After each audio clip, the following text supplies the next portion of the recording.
کہتا ہے ہم نے فرعون کی لاش کو تمہارے لیے عبرت کا ذریعہ بنا دیا. اللہ اکبر.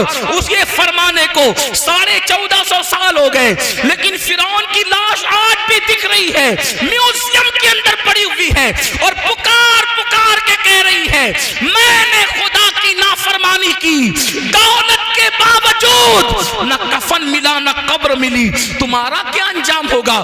اس لیے میرے بھائیوں میں آپ کی منت کرتا ہوں خدا کے لیے, اگر آپ یہ کہیں, اگر کوئی بندہ مجھ سے یہ کہتا کہ میرے پیر پکڑ یا میری جوتیوں کو سر پہ رکھ میں نماز کا پابند ہو جاؤں گا, واللہ میں یہ کر گزرتا آپ کو نمازی بنانے کے لیے, اس لیے کہ میں جانتا ہوں اللہ کے رسول صلی اللہ علیہ وآلہ وسلم نے فرمایا جس نے نماز چھوڑ دی اللہ اس کا صدقہ قبول نہیں کرے گا, اللہ اس کی شہادت قبول نہیں کرے گا.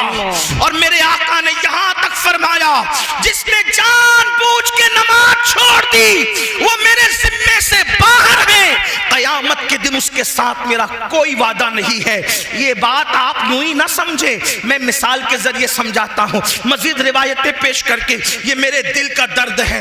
واللہ میں کوئی خطاب نہیں کر رہا ہوں, نہ میں کوئی خطیب ہوں. اے میری قوم کے جوانوں, تمہارے خوبصورت چہرے دیکھ کر مجھے احساس ہوتا ہے اللہ یہ خوبصورت چہرے جب جہنم کے اندر ڈالے جائیں گے ان کا کیا بنے گا, یہ نازک سا وجود ان کا کیا بنے گا. اللہ اللہ میرے رسول علیہ السلام کے غلاموں, جانتے ہو قیامت کا دن ہوگا, توجہ سے سننا, قیامت کا دن ہوگا. ایک ماں اپنے بیٹے سے کہے گی مجھے ایک نیکی دے, بیٹا کہے گا تو کون ہے میں نہیں جانتا, اور بیٹا اپنی ماں سے کہے گا امی مجھے ایک نیکی دے. اس دن ماں کہے گی تو کون ہے میں نہیں تجھے جانتی, مجھے نہیں پتا میں نے کسی کو جنم بھی دیا تھا یا نہیں دیا تھا. وہ دن ایسا ہوگا, قرآن کہتا ہے الاخلاء یومئذ بعضهم لبعض عدو الا المتقین, سارے تمہارے پکے دوست تمہارے دشمن ہو جائیں گے. قرآن اس دن کے بارے میں کہتا ہے کوئی دوست کسی کے کام نہیں آئے گا, کوئی بیٹا کسی باپ کے کام نہیں آئے گا, کوئی باپ کسی بیٹے کے کام نہیں آئے گا.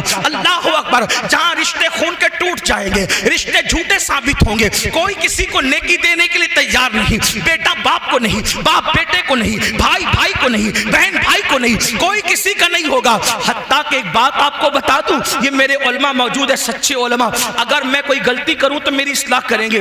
حتیٰ کہ بھائی بیٹا باپ نہیں, انبیاء کرام بھی, توجہ کریں, انبیاء کرام بھی آدم سے لے کے عیسیٰ علیہ السلام تک جب کوئی ان کے پاس مدد کے لیے جائے گا وہ کہیں گے نفسی نفسی اذهبوا الی غیری, جاؤ آج ہم تمہاری کوئی مدد نہیں کر سکتے. کیا تصور ہے, میں تو یہی رونا رو رہا ہوں آپ کے سامنے. آپ یہ کہتے ہو ایک بار سبحان اللہ کہنے سے جنت ملے گی, مجھے حیرت ہے کیونکہ اللہ کے رسول نے فرمایا جس کی نماز نہیں اس کی کوئی نفلی عبادت قبول نہیں. اللہ کے رسول کا فرمان ہے. آپ کیا باتیں کرنے بیٹھ گئے, آپ کہاں ہو؟